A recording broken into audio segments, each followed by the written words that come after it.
اعوذ باللہ السمیع العلیم من الشیطان الرجیم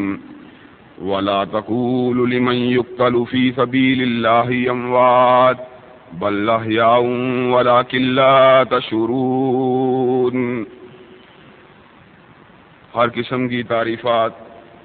اللہ مالک الملک کے لیے، جنہوں نے جنات اور انسان کو صرف اور صرف اپنی بندگی اور اپنی عبادت کے لیے بنایا ہے۔ یہ واضح الواضح، جنات اور انسان ان کی تخلیق کا واحد مقصد یہی تھا کہ وہ بارگاہ رب العالمین میں آیا کریں، اپنی جبین نیاز کو مالک کائنات کی بارگاہ میں آ کے جھکایا کریں، اپنے دفتر سوال کو کبریا کی بارگاہ میں آ کے پھیلایا کریں، اپنی کمر کو حالت رکوع میں اس کی بارگاہ میں آ کے ہم کیا کریں، اسی کی تکبیر کی صداؤں کو بلند کیا کریں، اسی کی تحلیل کے آوازوں کو اجاگر کیا کریں اور اسی کی تسبیح کے گیت گایا کریں۔ چنانچہ ارشاد ہوا وما خلقت الجن والانس الا لیعبدون، کہ میں نے جنات اور انسان کو صرف اور صرف اپنی بندگی اور اپنی عبادت کے لیے بنایا ہے۔ حمد و ثنا کے بعد عرب عرب ان گنت اور بے شمار درود و سلام ہوں اس ہستی اقدس و مقدس پر کہ جن کا نام نامی اور اسم گرامی محمد اکرم صلی اللہ علیہ وعلی آلہ وصحبہ وبارک وسلم ہے۔ اللہ رب العزت نے امام کونین علیہ الصلوۃ والتسلیم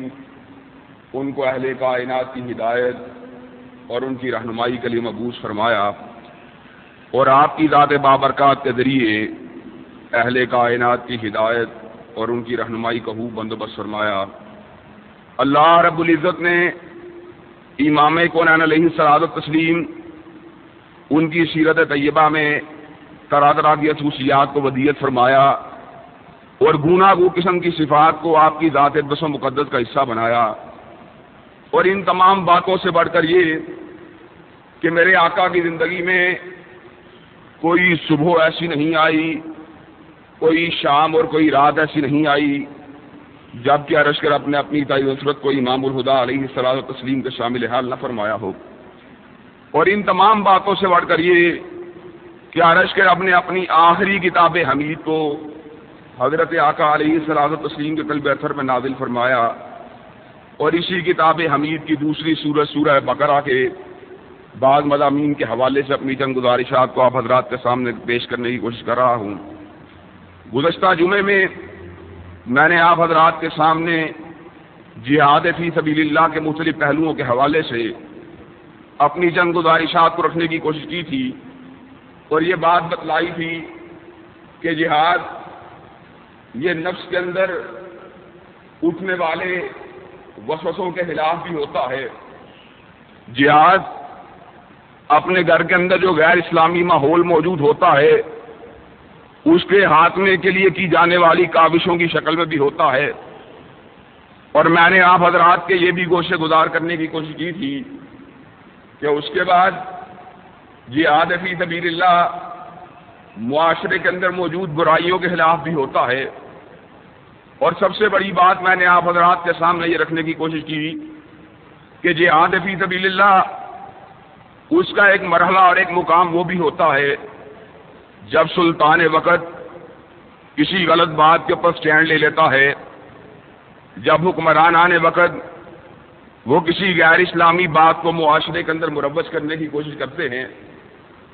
جب علاقے کے اثر و رسوخ والا آدمی، بستی کا چودھری، علاقے کا نمبردار وہ کسی غلط بات کو اس علاقے کے اندر پھیلانا چاہتا ہے، تو اب وہ مقام آتا ہے آپ نے کلمہ حق کو اس کے چہرے پہ کہنا ہے، اور ایسے کلمہ حق کہنے والے کے بارے میں حضرت آقا علیہ الصلوۃ والسلام کا ارشاد عالی ہے افضل الجہاد کلمۃ حق عند الامام الجائر، افضل ترین جہاد سلطان جابر کی آنکھوں میں آنکھیں ڈال کے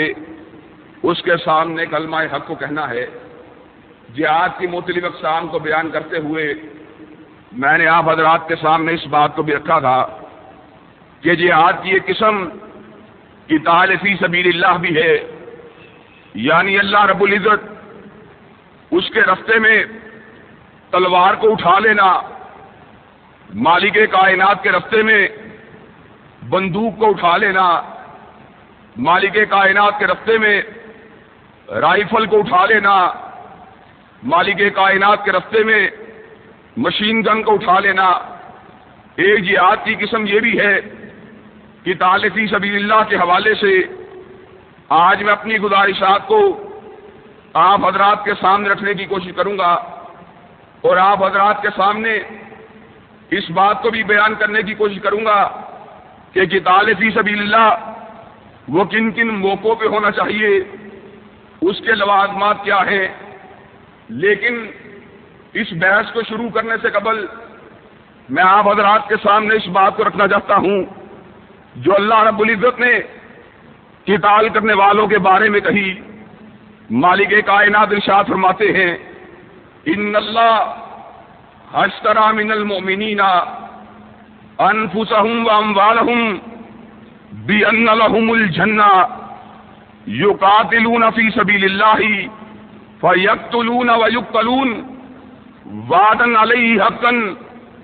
فی التوراۃ والانجیل والقرآن ومن اوفی بعہدہ من اللہ فاستبشروا ببیعکم الذی بایعتم بہ۔ اور اس بات کو سن لو، اللہ رب العزت نے مسلمانوں کی جانوں کے بدلے، ان کے مالوں کے بدلے ان کے ساتھ جنت کا سودا کر لیا ہے۔ اب ان کا عالم کیا ہے؟ یقاتلون فی سبیل اللہ، یہ اللہ کے راستے میں تلواروں کو اٹھاتے ہیں، فیقتلون ویقتلون، اور لوگوں کو بھی قتل کرتے ہیں، اپنی گردنوں کو بھی کٹواتے ہیں۔ اللہ کیا ارشاد فرماتے ہیں؟ وعدا علیہ حقا فی التوراۃ والانجیل والقرآن، اور مالک نے یہ جو جنت کا وعدہ کیا ہے، یہ اس کا سچا وعدہ صرف قرآن میں نہیں آیا، بلکہ مالک نے اس وعدے کو انجیل میں بھی رقم کر دیا تھا، تورات میں بھی رقم کر دیا تھا، اور ارشاد ہوا فاستبشروا ببیعکم الذی بایعتم بہ۔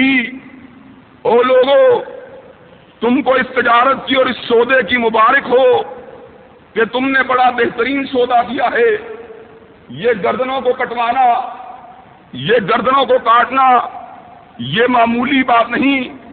اسی کے حوالے سے مالک نے یہ بات بھی کہی، وَلَا تَقُولُوا لِمَنْ يُقْتَلُ فِي سَبِيلِ اللَّهِ أَمْوَاتٌ، اور جنہوں نے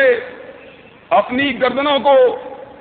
مالک کائنات کے راستے میں کٹوا دیا ہے، ان کو مردہ مت کہو، بل احیاء ولکن لا تشعرون۔ ایسے لوگ مالک نے ان کو ہمیشہ کی زندگی سے سرفراز کر دیا ہے۔ ادھر صدیق مرتا ہے، اس کی روح اس کے بدن سے جدا ہو جاتی ہے، مالک کائنات اس کو قبر کے اندر سلا دیتے ہیں۔ جب قیامت آئے گی، حساب و کتاب کے مرحلے سے گزرنے کے بعد صدیق جو ہے وہ جنت میں چلا جائے گا، عالم ہے، بعمل ہے، موت آئے گی، قبر کے مرحلے میں سو جائے گا، قیامت کے بعد مالک کائنات روح کو پلٹائیں گے، جنت میں داخل فرما دیں گے۔ کلام اللہ کا حافظ ہے، موت آئے گی، مالک کائنات قبر میں سلا دیں گے، اس کے بعد میدان محشر اس کا مرحلہ گزرنے کے بعد جنت میں داخل فرما دیں گے۔ محدث ہے، فقیہ ہے، مالک موت عطا فرمانے کے بعد قبر کے اندر دلہن کی نیند سلا دیں گے، دوبارہ اٹھائیں گے، اس کے بعد جنت میں داخل فرما دیں گے۔ لیکن یہ جنتیوں کی اتنی اقسام ہیں، یہ صدیقوں کا قبر میں رہنا، یہ صلحاء کا قبر میں رہنا، یہ علماء کا قبر میں رہنا، اس دور کی کیفیت کیا ہے؟ اس دور کی کیفیت اس طرح کی ہے، روح اس کو مالک کائنات نے بدن سے جدا کر کے جسم اور روح کو سلا دیا. جس طرح ہم آپ کی حالت میں ہوتے ہیں، ہماری کیفیت کا ہمیں صحیح معنوں میں پتہ نہیں ہوتا. آنکھ کھلتی ہے، حواس بیدار ہو جاتے ہیں، آنکھ دیکھنا شروع کر دیتی ہے، کان سننا شروع کر دیتے ہیں، اور سارے کے سارے حواس ہمسا پوری طرح بیدار ہو جاتے ہیں. لیکن حالت نیند میں یہ کان سنتے نہیں، یہ آنکھیں دیکھتی نہیں. لیکن مالک نے شہید کے بارے میں یہ بات کہی، وَلَا تَقُولُوا لِمَنْ يُقْتَلُ فِي سَبِيلِ اللَّهِ أَمْوَاتٌ بَلْ أَحْيَاءٌ وَلَٰكِن لَّا تَشْعُرُونَ. اور جنہوں نے اپنی جانوں کو مالک کائنات کی بارگاہ کے اندر قربان کر دیا ہے، مالک کائنات نے ان کو زندہ و جاوید کر دیا ہے. اس کا معنی کیا ہے؟ اس کا معنی حضرت آقا علیہ الصلوۃ والسلام نے خود بتلایا کہ باقی ارواح وہ تو مالک کائنات کے پاس علیین میں چلی جائیں گی. باقی ارواح ان کو مالک کائنات جسم عطا نہیں فرمائیں گے، لیکن شہیدوں کی روحوں کو یہ اعزاز حاصل ہوگا. مالک ان کی روحوں کو اس دنیا سے رخصت ہونے کے فوراً بعد پرندوں کے جسموں کے اندر ڈال دیں گے. پرندوں کے جسموں میں جس وقت روحیں منتقل ہو جائیں گی، اس کے بعد ان میں احساس کی قوت پیدا ہو جائے گی. وہ دیکھ بھی سکیں گی، وہ سن بھی سکیں گی. اس کے بعد ان کے اندر پرواز کی طاقت بھی ہوگی. مالک کائنات ان ارواح کو ان کے جسموں کے ساتھ جنت میں بھیج دیں گے. یہ جنت میں اڑتی پھریں گی، جنت میں کھانا کھائیں گی، جنت کے پانی کو پیئیں گی. گویا کہ عالم نے جنت کا مزہ اگر چکھنا ہے تو قیامت کے بعد چکھنا ہے. صالح نے، محدث نے، حافظ کلام الرحمان نے، متقی انسان نے جنت کا مزہ اگر چکھنا ہے تو کل میدان کے قائم ہونے کے بعد چکھنا ہے. لیکن مالک کائنات نے شہید کو فی الفور اس کی موت کے بعد جنت کا ظاہر فرما دینا ہے. یہ اعزاز صرف اور صرف شہداء کو حاصل ہے. بل احیاء ان کا معنی یہی ہے، وہ اس دنیا میں زندہ نہیں، لیکن مالک کائنات نے ان کی موت کے فی الفور بعد ان کو جنت کا ظاہر فرما کے ان کو زندہ و جاوید کر دیا ہے. یہ اعزاز کسی دوسرے طبقے کے لوگوں کو حاصل نہیں. اور ادھر شہید کا پہلا قطرہ لہو کا زمین کے اوپر نہیں گرتا، ادھر مالک کائنات اس کو جنت میں داخل فرما دیتے ہیں. اور حضرت آقا علیہ الصلوۃ والسلام نے ایک اور بات بھی کہی تھی، جتنے بھی لوگ دنیا سے رخصت ہو جائیں گے ان میں سے کسی شخص کی یہ تمنا نہ ہوگی کہ وہ دنیا کے اندر دوبارہ واپس آئے، اس لیے کہ دنیا کے اندر غم بھی موجود ہیں، دنیا میں تکلیفیں بھی موجود ہیں. جس کو جنت کے مزے مل گئے، جس کو مالک کائنات کی مہمانی مل گئی، جس کو فرشتوں کا سلام مل گیا، اس کو دنیا کے اندر واپس آنے کی کیا تمنا ہوگی. لیکن ایک شہید واحد ایسا ہوگا جس کی یہ تمنا ہوگی اللہ اس کو دوبارہ دنیا کے اندر بھیجیں، اس کو پھر شہید کیا جائے، وہ پھر مالک کائنات کی بارگاہ میں جائے، مالک اس کو پھر دنیا کے اندر بھیجیں، اس کو دوبارہ شہید کیا جائے، وہ دوبارہ مالک کائنات کی بارگاہ میں جائے، پھر دنیا کے اندر آئے، پھر اس کو شہید کیا جائے. یہ سارا کا سارا معاملہ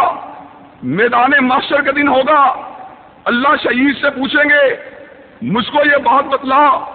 تیری کوئی تمنا تو نہیں؟ کہا اللہ جو شہادت کے بعد مجھ کو عزت و اکرام حاصل ہوا، اللہ دنیا میں بار بار جا کے دوبارہ شہید ہونے کو میرا جی کرتا ہے. یہ اعزاز صرف اور صرف شہداء کو حاصل ہوگا. اس اعزاز کو کیسے حاصل کرنا ہے،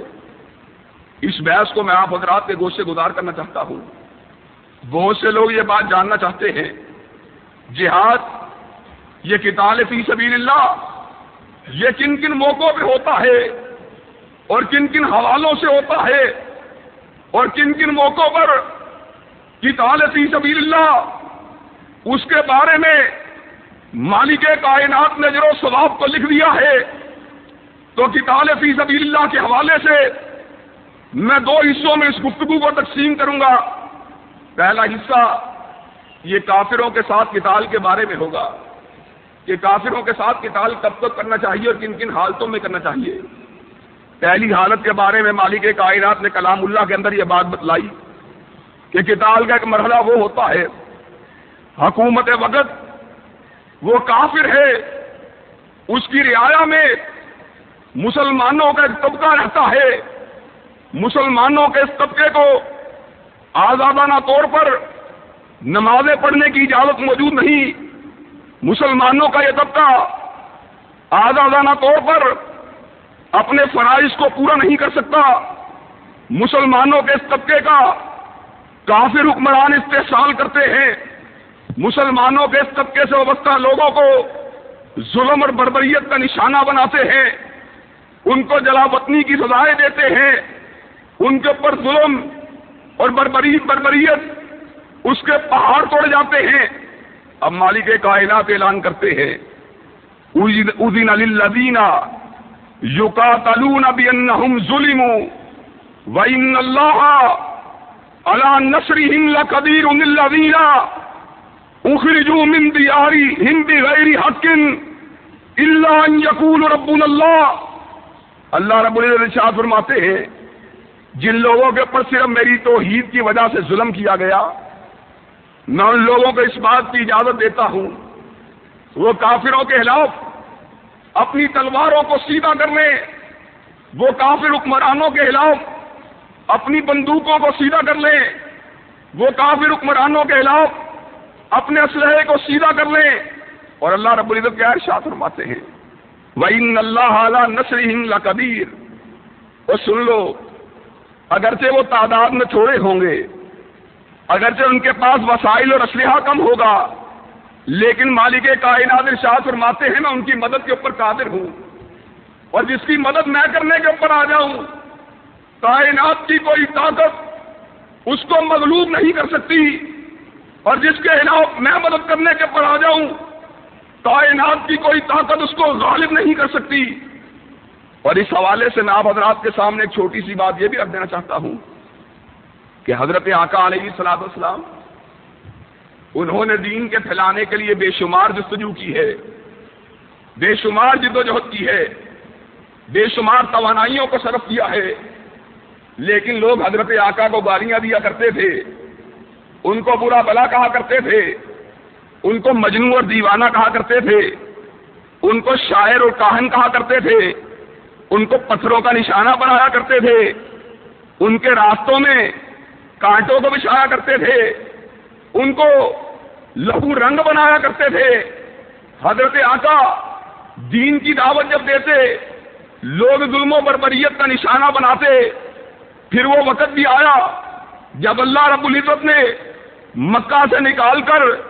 مدینہ طیبہ کے اندر پہنچا کر سلطنت اسلامیہ کو مضبوط کر دیا، اور پھر وہ وقت بھی آیا جب مکہ فتح ہو گیا، پھر وہ وقت بھی آیا جب ہزاروں کی تعداد میں لوگ مسلمان ہونے لگے۔ ایسے عالم میں مالک کائنات نے آسمان کی بلندیوں سے یہ بات کہی اذا جاء نصر اللہ والفتح ورأیت الناس یدخلون فی دین اللہ افواجا۔ وہ سن لو، جب تک میری مدد نہیں آئی اس وقت تک حبیب پاک آپ کا کوئی پرسان حال موجود نہ تھا، لیکن جب میں نے آپ کی مدد کی اب عالم یہ ہے وَرَأَيْتَ النَّاسَ يَدْخُلُونَ فِي دِينِ اللَّهِ أَفْوَاجًا۔ اب عالم یہ اب اپنی آنکھوں سے ہزاروں کی تعداد میں لوگوں کو اسلام قبول کرتا ہوا دیکھتے ہیں۔ کہا لوگوں کو دعوت تو آپ نے دی ہے، لیکن اس دعوت کے لیے سینہ میں نے کھولا ہے۔ ہدایت آپ کے اختیار میں نہیں بلکہ ہدایت تو مالک کائنات کے اختیار میں ہے۔ پہلا موقع قتال فی سبیل اللہ کا وہ ہے کافر حکومتیں ہوں، یہودی ہوں، ہندو ہوں، عیسائی ہوں، مسلمانوں کے اوپر ظلم کو ڈھاتے ہوں، اس کریا کے مسلمان اگر ان کے خلاف ہتھیاروں کو سیدھا کر لیتے ہیں اس میں کوئی قباحت کی بات نہیں۔ اور قتال فی سبیل اللہ کے حوالے سے دوسرا مقام وہ ہے کہ جس ریاست کے اندر ظلم ہو رہا ہے، جس ریاست کے اندر مسلمانوں کو کچلا جا رہا ہے، جس ریاست کے اندر مسلمانوں کو کافر اور ظالم تشدد کا نشانہ بنا رہے ہیں، اس ریاست کے اڑوس اور پڑوس کے اندر رہنے والی جتنی مسلمان ریاستیں موجود ہیں، جتنے مسلمان ممالک موجود ہیں، جتنی مسلمان بستیاں موجود ہیں، ان کے رہنے والوں کے اوپر، ان ملکوں کی افواج کے اوپر، ان ملکوں کی حکومتوں کے اوپر یہ ذمہ داری عائد ہوتی ہے کہ اپنے مظلوم مسلمان بھائیوں کی مدد کریں۔ وَمَا لَكُمْ لَا تُقَاتِلُونَ فِي سَبِيلِ اللَّهِ وَالْمُسْتَضْعَفِينَ مِنَ الرِّجَالِ وَالنِّسَاءِ وَالْوِلْدَانِ الَّذِينَ يَقُولُونَ رَبَّنَا أَخْرِجْنَا مِنْ هَٰذِهِ الْقَرْيَةِ الظَّالِمِ أَهْلُهَا وَاجْعَل لَّنَا مِن لَّدُنكَ وَلِيًّا وَاجْعَل لَّنَا مِن لَّدُنكَ نَصِيرًا۔ اللہ رب العزت ان کے پڑوس میں رہنے والے مسلمانوں کو مخاطب ہو کر یہ بات کہتے ہیں، ان کے پڑوس کے اندر موجود حکومتوں کو مخاطب ہو کر یہ بات کہتے ہیں، اور تمہارے پڑوس کے اندر مسلمان نوجوانوں کی گردنوں کو کاٹا جاتا ہے، تمہارے پڑوس کے اندر مسلمان بہنوں اور بیٹیوں کو بے آبرو کیا جاتا ہے، تمہارے پڑوس کے اندر مسلمان بچوں کو ظلم اور تشدد کا نشانہ بنایا جاتا ہے، لیکن پھر بھی تمہارے کانوں کے اوپر کیوں نہیں رینگتی؟ اور تمہارے جذبہ ایمانی کا عالم کیا ہے؟ مسلمان مرد اور عورتیں اور بچے چیخ اور پکار کر کے اللہ سے یہ دعائیں کرتے ہیں، اللہ ظالموں کی اس بستی سے ہم کو نکال دے، اللہ ہماری مدد کے لیے باہر سے کسی مسلمان مددگار کو بھیج، اللہ کسی مسلمان ساتھی کو بھیج۔ اللہ رب العزت ارشاد فرماتے ہیں ایسے عالم میں جبکہ مسلمانوں کے اوپر ظلم ہو رہا ہو، ان کے اڑوس اور پڑوس میں رہنے والے مسلمانوں کی یہ ذمہ داری ہے، ان کے حکمرانوں کی یہ ذمہ داری ہے، ان کی افواج کی یہ ذمہ داری ہے، مسلمان بہنوں اور بیٹیوں کے اوپر ہونے والے ظلم کا مداوع کرے۔ آج مجھ کو یہ بات بتلائیے، کشمیر کے اندر مسلمان بیٹیوں بہنوں اور بھائیوں کے اوپر ظلم ہوتا ہے، پہلی آیت کے لحاظ سے ان کے اوپر بھی جہاد کا کرنا لازم ہے، لیکن دوسری آیت کے لحاظ سے حکمرانان وقت کے اوپر، پاکستان کے حکمرانوں کے اوپر بھی ان کی مدد کا کرنا لازم ہے۔ وہ مالک کائنات کی بارگاہ کے اندر استغاثے کو دائر کر رہے، ہمارے خلاف حجت کو قائم کر رہے، اللہ ہمیں کسی مددگار کی ضرورت ہے، اللہ ہمیں کسی معاون کی ضرورت ہے، لیکن مسلمان ان کی معاونت کرنے کو پر آمادہ و تیار نہیں۔ آج سعودی عرب کے پڑوس کے اندر عراقیوں کے اوپر ظلم ہو رہا، آج مصر کے پڑوس کے اندر، اردن کے پڑوس کے اندر فلسطینیوں کے اوپر ظلم ہو رہا، آج جگہ جگہ مسلمان ریاستوں کے پڑوس کے اندر ایسے حصے ایسے قریے موجود ہیں جہاں پر مسلمانوں کے اوپر ظلم ہو رہا، حکم قرآنی کی روح سے ان مسلمانوں کو پنجہ یہود سے چھڑوانا، ان مسلمانوں کو نصارہ کے پنجوں سے چھڑوانا، ان مسلمانوں کو ہندوؤں کے پنجوں سے چھڑوانا، یہ تمام کے تمام مسلمان حکومتوں کی ذمہ داری ہے، ان کی افواج کی ذمہ داری ہے۔ حضرت اقبال نے یہ بات کہی تھی، اخوت اس کو کہتے ہیں، چبھے کانٹا جو کابل میں تو ہندوستان کا ہر پیر و جواں بےتاب ہو جائے۔ اخوت کا تقاضا یہ ہے، ساتھ والے گھر کے اندر جس کا پڑوسی بھوکا ہو اور اس نے پیٹ بھر کے کھانا کھایا ہو، اس کے گھر کے اوپر رحمتوں کا نزول نہیں ہوتا۔ آپ مجھ کو یہ بات بتلائیے، جس قریہ کے اندر مسلمان نوجوانوں کو ظلم کا نشانہ بنایا جاتا ہو، مسلمان عورتوں کی آبرو ریزی کی جاتی ہو، مسلمان بچوں کو نیزوں کی انیوں کے اوپر چڑھایا جاتا ہو، اس کے ساتھ والے ملک کے اندر رہنے والے مسلمان وہ ایئر کنڈیشن کمروں میں سوتے ہوں اور فوم کے بستروں کے اوپر سوتے ہوں، زرق برق پوشاکیں پہنتے ہوں، اعلیٰ سواریوں کے اوپر پھرتے ہوں یا کل مالک کائنات کو کیا جواب دیں گے؟ اور جہاد اور قتال ہی کے حوالے سے مالک کائنات نے ایک اور موقع وہ بھی بتلایا. مسلمانوں کا کوئی گروہ، مسلمانوں کا کوئی فرد وہ کافروں کے ملک کے اندر گیا، کافروں نے اس گروہ کو ظلم کا نشانہ بنایا، تشدد کا نشانہ بنایا، اس گروہ کے فرد کو یا گروہ کو قتل کر دیا. اب بھی جہاد کا موقع شروع ہو چکا ہے. حضرت ذی النورین رضی اللہ تعالیٰ عنہ جب وہ مکہ مکرمہ کے اندر جاتے ہیں اور یہ افواہ پھیل جاتی ہے کہ کافروں نے حضرت عثمان رضی اللہ تعالیٰ عنہ کو شہید کر دیا ہے، حضرت آقا علیہ الصلوۃ والسلام اپنے سارے صحابہ کو جمع کرتے ہیں، 1400 کی تعداد میں صحابہ موجود ہیں. کہا کہ ساتھ عثمان کے لیے میرے ہاتھوں کے اوپر اپنے ہاتھ کو رکھو. صحابہ حضرت آقا کے ہاتھ کے اوپر موت کی بیعت کرتے ہیں. حضرت آقا علیہ الصلوۃ والسلام جس وقت موت کی بیعت کر لیتے ہیں، آسمان عالم کی بلندیوں سے ندا آتی ہے، لقد رضی اللہ عن المؤمنین اذ یبایعونک تحت الشجرہ. اللہ ان لوگوں سے راضی ہوا جنہوں نے درخت کے نیچے کے ساتھ عثمان کے لیے تیرے ہاتھوں کے اوپر اپنے ہاتھ کو رکھ دیا تھا. اور ساتھ ہی یہ بات کہی، جنہوں نے اپنے ہاتھ کو تیرے ہاتھ میں رکھا انہوں نے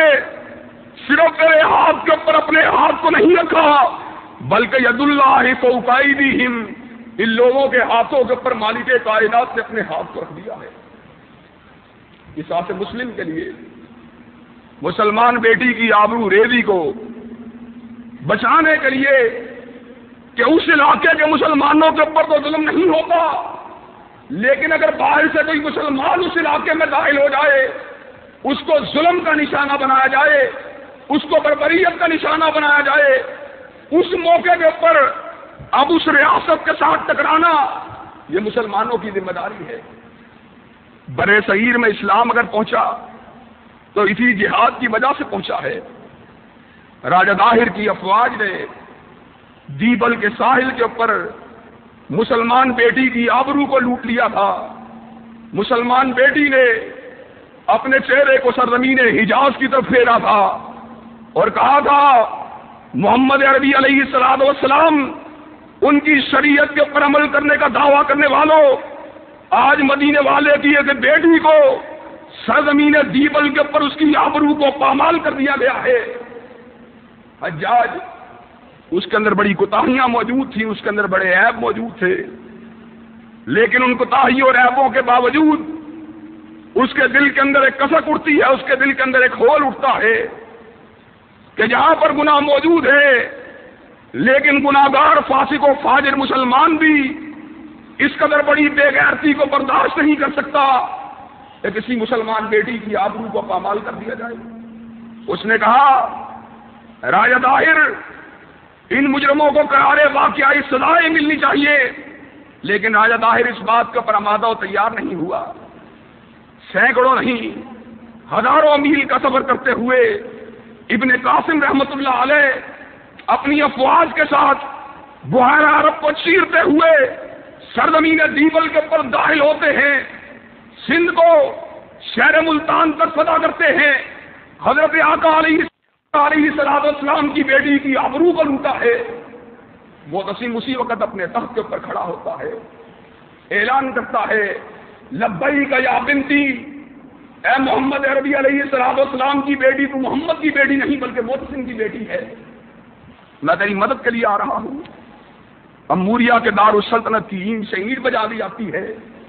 اور اسلامی سلطنت کے جھنڈوں کو گاڑ دیا جاتا ہے. آج مجھ کو یہ بات بتلائیے، کیا مسلمانوں کے ساتھ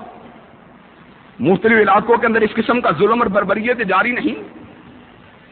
کیا مسلمان بیٹیوں کو ان کی آبروؤں کو پامال نہیں کیا جاتا؟ کیا مسلمان نوجوانوں کو شہید نہیں کیا جاتا؟ لیکن آج دور کی بات کیا کریں، آج تو ساتھ والے محلے کے اندر بھی کسی مسلمان بھائی کو قتل کر دیا جائے، کسی بیٹی کی آبرو کو پامال کر دیا جائے، ہماری غیرت حرکت میں نہیں آتی. اسی بے غیرتی کی وجہ سے، اسی غیرت میں کمی کی وجہ سے مالک کائنات نے آج مسلمانوں کو مغلوب کر دیا ہے، آج کافروں کو ان کے اوپر غالب کر دیا ہے۔ اور اسی طرح جہاد کا ایک موقع اور بھی مالک کائنات نے بتلایا، کہا ایک موقع وہ ہے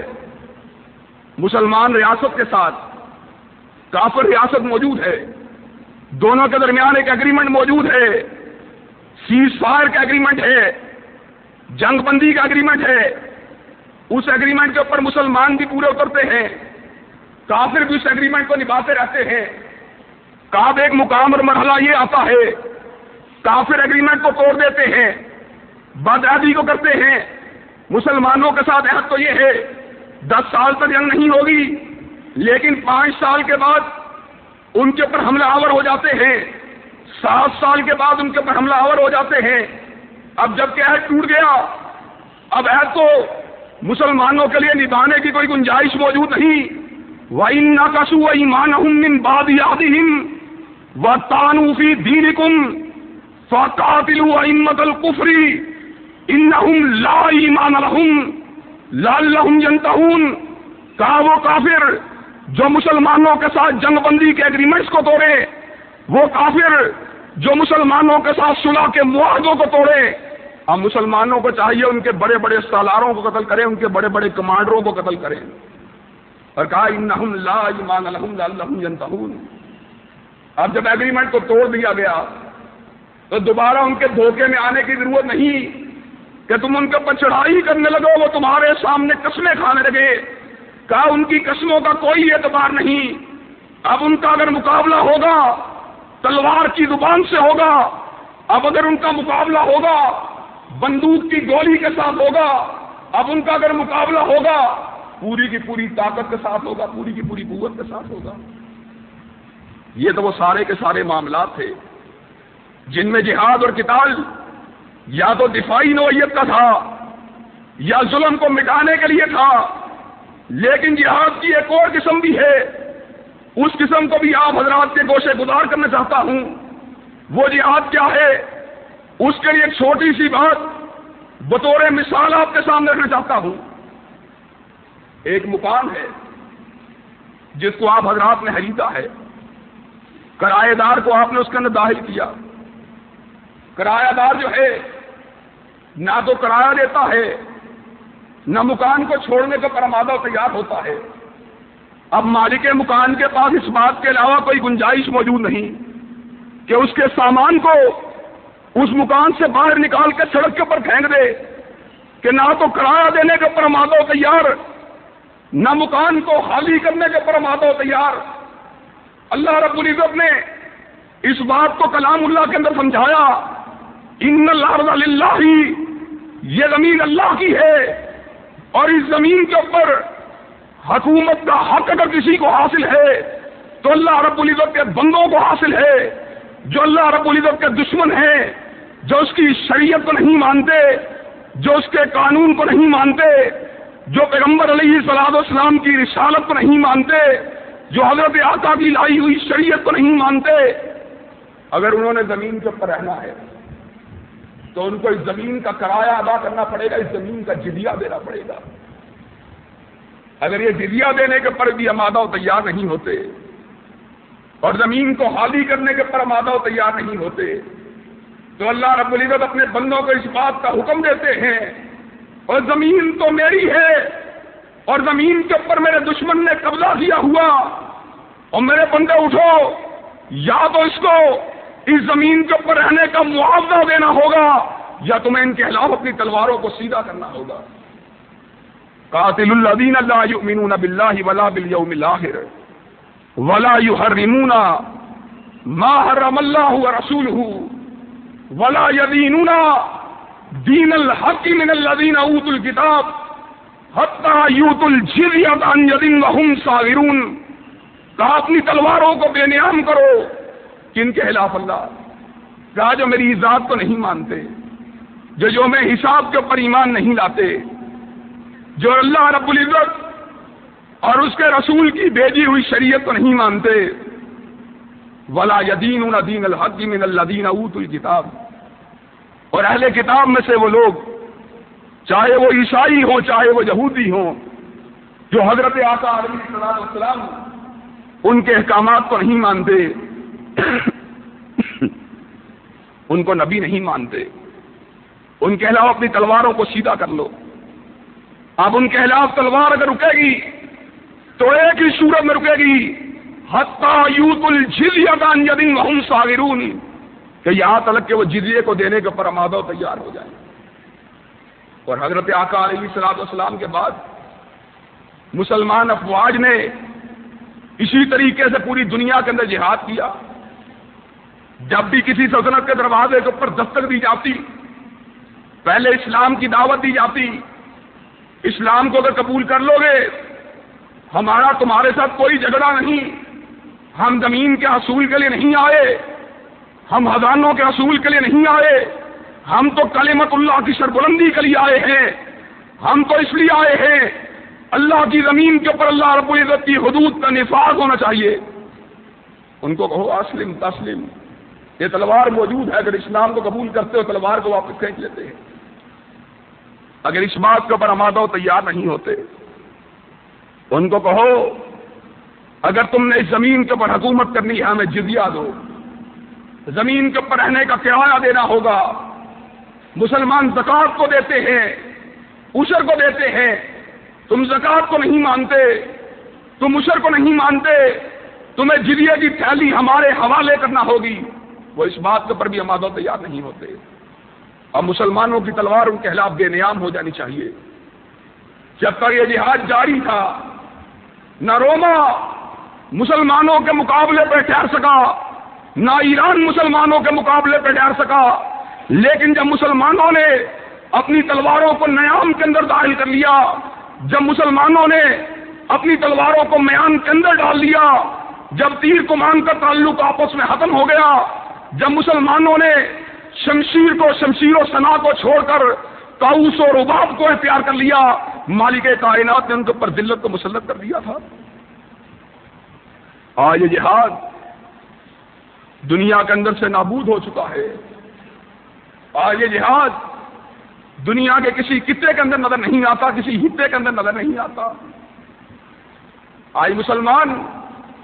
دفاعی جہاد اس کا حق ادا کرنے سے بھی قاصر ہے، اوفینسو جہاد یا جارحانہ جہاد اس کے تو امکانات بھی نظر نہیں آتے۔ لیکن حضرت آقا علیہ السلام آپ نے بھی اور آپ کے خلفاء نے بھی تلوار کو اس انداز سے بلند کیا کہ جب تک یا تو اسلام کی دعوت پوری دنیا میں نہیں پھیل جائے گی، یہ جب تک پوری دنیا سے جزیہ اور حراج مسلمانوں کے پاس نہیں آنے لگے گا، اس وقت تک مسلمان سلاطین کی تلواریں اپنے میانوں میں واپس نہیں جا سکتی۔ اور مجھے اس حوالے سے ہارون الرشید اور ملکہ زبیدہ کا وہ واقعہ یاد آ گیا کہ ایک دن دونوں اپنے محل کی چھت کے اوپر بیٹھے ہوئے، اوپر سے بادل گزرتے ہیں،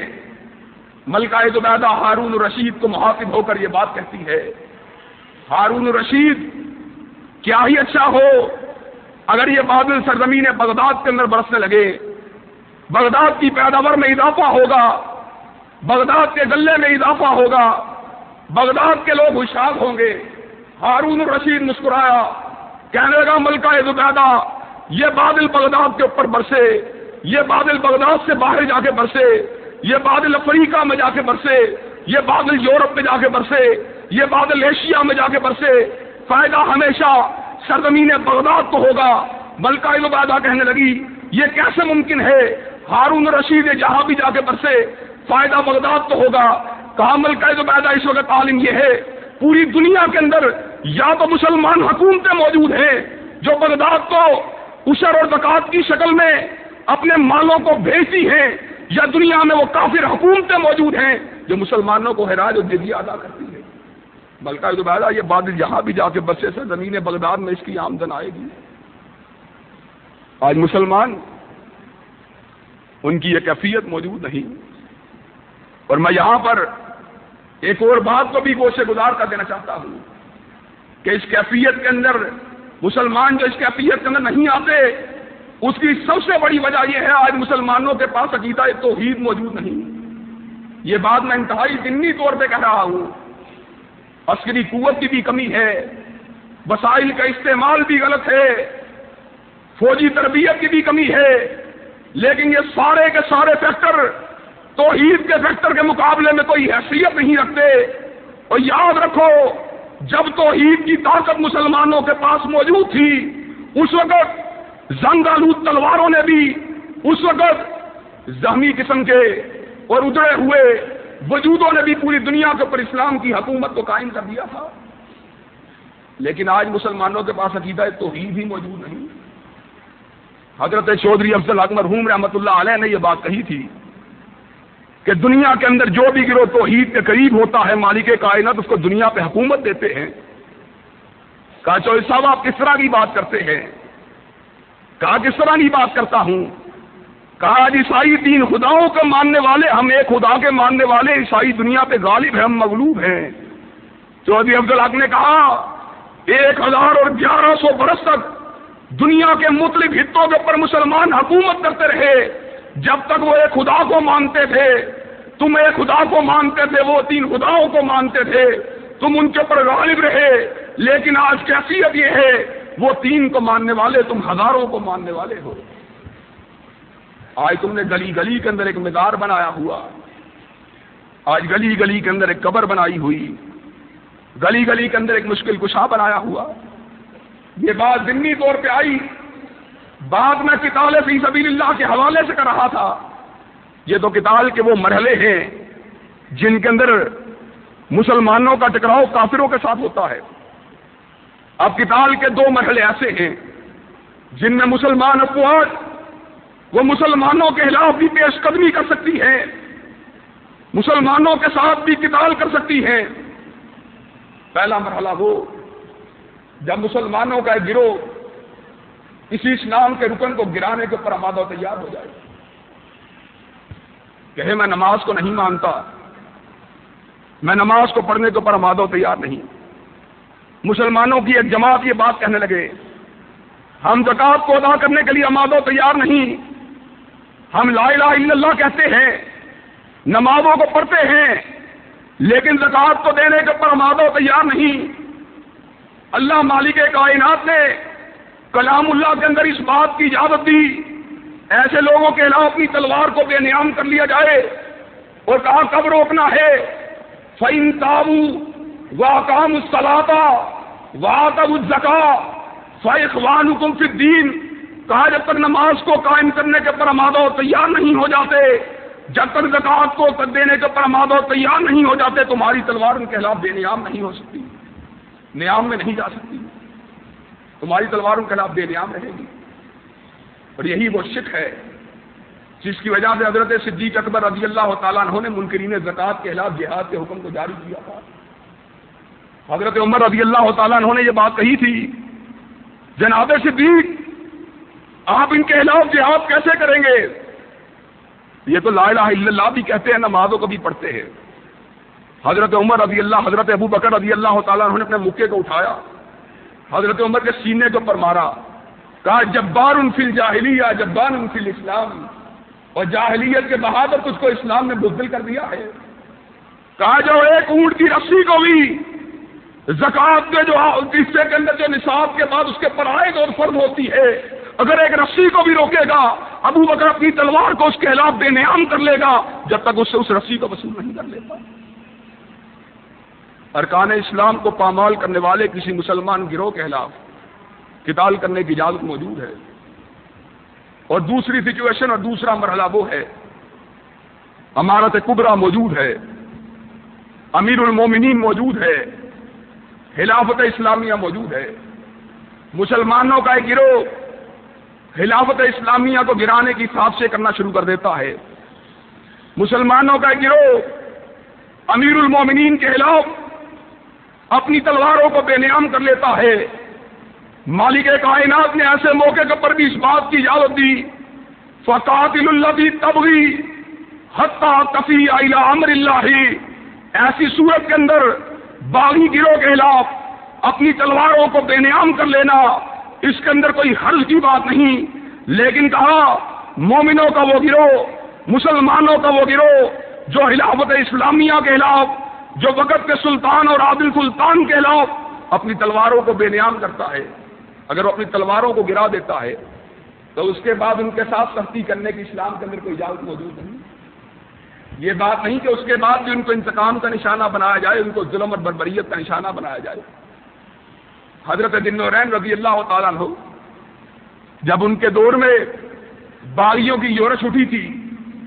اصحاب نبی علیہ الصلوۃ والسلام نے ان کو اس بات کا مشورہ دیا تھا کہ حضرت ذی النورین آپ ان کے خلاف اپنی تلوار کو بے نیام کیوں نہیں کرتے؟ کہا عثمان کی طبیعت اور اس کی فطرت اس بات کے اوپر آمادہ و تیار نہیں ہوتی کہ نبی کے شہر کے اندر خون ریزی ہونے لگے۔ حضرت عثمان رضی اللہ تعالیٰ عنہ نے شہید ہونا گوارا کر لیا، لیکن باغیوں اور بلوائیوں کے علاوہ اپنی تلوار کو بے نیام کرنا گوارا نہیں کیا۔ لیکن حضرت حیدر رضی اللہ تعالیٰ عنہ نے ان لوگوں کے خلاف جنہوں نے ان الحکم الا للہ کا نعرہ لگا کر حضرت علی رضی اللہ تعالیٰ عنہ ان کی خلافت کے خلاف ایک بغاوت کو اٹھانے کی کوشش کی، حضرت علی رضی اللہ تعالیٰ عنہ نے ان خارجیوں کے خلاف اپنی تلوار کو بے نیام کر لیا تھا، اور ان خوارج کے خلاف حضرت حیدر رضی اللہ تعالیٰ عنہ ان کی تلوار چلی۔ تو بات کہنا آپ کے سامنے یہ مقصود ہے کہ ایسے عالم نے بھی جبکہ عادل سلطان کے خلاف، جبکہ صحیح امیر المومنین کے خلاف، اور امیر المومنین کی پہچان بھی سن لیجئے، امیر المومنین وہ ہوتا ہے جو مالک کائنات کی حدوں کو قائم کرتا ہے، اس میں کسی قسم کے کھلی کفر کی کوئی بات اور اس کے اندر کسی قسم کی نافرمانی کی کوئی بات موجود نہیں ہوتی۔ آج کل کے سلاطین وقت ان کے اوپر امیر المومنین کا اطلاق نہیں ہوتا۔ وہ لوگ جو قبروں کے اوپر جھکنے والے، وہ لوگ جو غیر اللہ کے قانون کو ملک اور ریاستوں کے اندر نافذ کرنے والے، وہ لوگ جو حدود اللہ کا مذاق اڑانے والے، وہ لوگ جو اقامت صلاۃ سے دور کرنے والے، وہ لوگ جو بے حیائی کو فروغ دینے والے، وہ لوگ جو بے حیائی کی تشہیر کرنے والے، ان کے اوپر امیر المومنین کا اطلاق نہیں ہوتا۔ امیر المومنین کا اطلاق ان لوگوں پہ ہوتا ہے جو نمازوں کو قائم کرنے والے، جو حدود اللہ کو نافذ کرنے والے، جو کفر سے بچنے والے، جو شرک سے بچنے والے۔ ایسے سلاطین کے خلاف اگر کوئی گروہ بغاوت کے پر آمادہ و تیار ہوتا ہے تو اس گروہ کے خلاف بھی جہاد کرنے کی اجازت موجود ہے،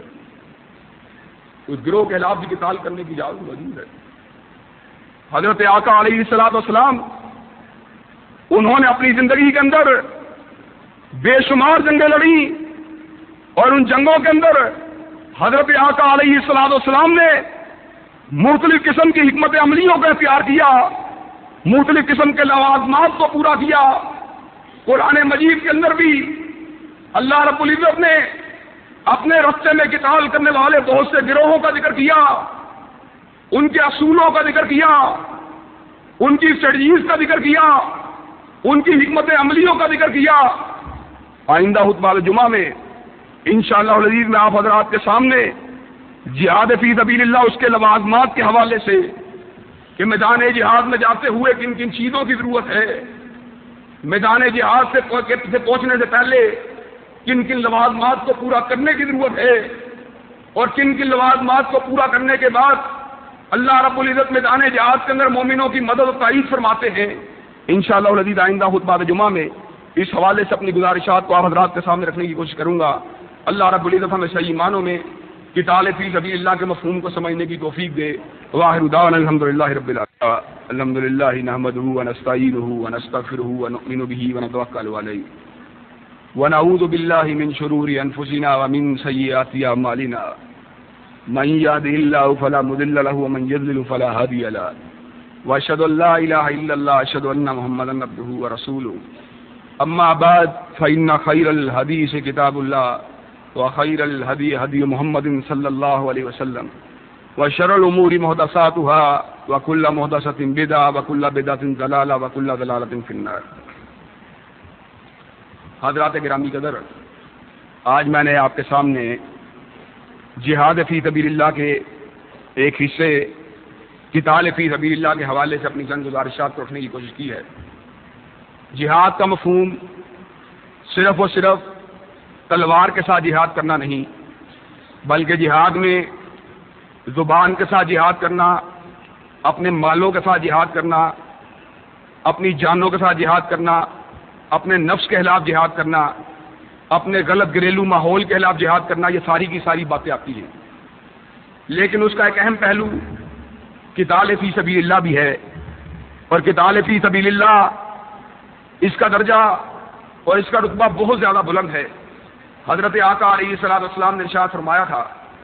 اللہ رب العزت کے اوپر یہ بات حق ہے، اس کے اوپر اس کے یہ ذمہ بات ہے کہ جو شخص اس کی ذات کے اوپر ایمان لے کے آیا، جس نے نماز کو ادا کیا اور روزے کو رکھا، اس کو جنت میں داخل کر دے، چاہے اس نے جہاد کیا ہو یا نہ کیا ہو۔ صحابہ نے کہا، اے اللہ کے نبی علیہ الصلوۃ والسلام، کیا ہم اس بات کو لوگوں کے اندر عام نہ کر دیں؟ تو آقا علیہ الصلوۃ والسلام نے ارشاد فرمایا تھا، 100 درجے جنت کے مالک کائنات نے صرف اور صرف اپنے راستے میں قتال کرنے والوں کے لیے تیار کیے ہیں، اور ایک درجے کی دوسرے درجے سے فاصلے کا عالم یہ ہے جتنا زمین سے لے کر ستاروں کا فاصلہ ہے، ایک درجہ دوسرے درجے کے فاصلے کے اوپر واقع ہے۔ تو حضرت آقا کی بات کہنے کا مقصود یہ تھا کہ اگرچہ انسان جنت میں داخل ہو جائے گا، لیکن قتال سے بچ کے رہنے والا قتال کرنے والے کی عظمت کا مقابلہ نہیں کر سکتا۔ جو عظمت قتال کرنے والے کو حاصل ہوگی وہ کسی دوسرے کو حاصل نہیں ہوگی۔ تو اللہ رب العزت ہمیں اپنے راستے میں قتال کی توفیق دے اور اس کے لیے ہمارے ذہنوں کا جذبے کو پیدا فرمائے۔ لیکن اس کے کچھ تقاضے، کچھ لوازمات ہیں۔ قتال ایک اس موقع پہ ہونا چاہیے جس وقت کافر حکومت مسلمانوں کے اوپر ظلم ڈال رہی ہو۔ قتال اس موقع کے اوپر بھی ہونا چاہیے جب پڑوس کے اندر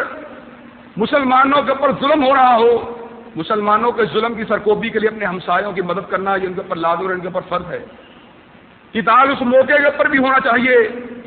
جب کافر ریاست اپنے میں رہنے والے مسلمانوں پہ تو ظلم نہ کرتی ہو، لیکن باہر سے آنے والے کسی مسلمان کو ظلم و تشدد کا نشانہ بنا لیا جائے۔ قتال اس وقت بھی ہونا چاہیے جب مسلمان حکومت مستحکم ہو اور اس کے اڑوس اور پڑوس کے اندر کافر ریاستیں ہوں، تو مسلمان ریاست کی یہ ذمہ داری ہے ان کو دین کی دعوت دے۔